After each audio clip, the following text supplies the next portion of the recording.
supportive teammates, my worthy opponents, guests, ladies and gentlemen, a blessed day to all.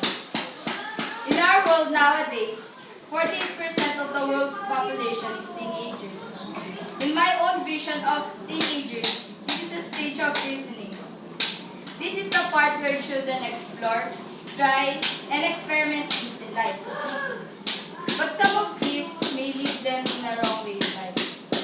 So we, the government side, supports the idea of having sex education in schools. This house firmly believes that sex education should be implemented in schools. The parameter is set for high school students in public and private schools in the Philippines. For the information of everybody, sex education is not just about sex. It is instruction on issues relating to human sexuality, including human sexual anatomy, sexual reproduction, sexual activities, reproductive health, reproductive rights and responsibilities, and birth control. For greater understanding, it is a study of characteristics of beings, a male and female.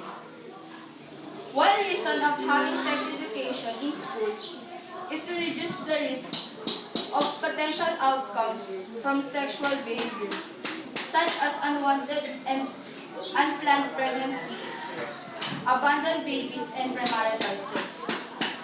Based on researches, 4 out of 10 teen girls will get pregnant at least once a year, once before age 20. That's nearly 900,000 teen pregnancies every year.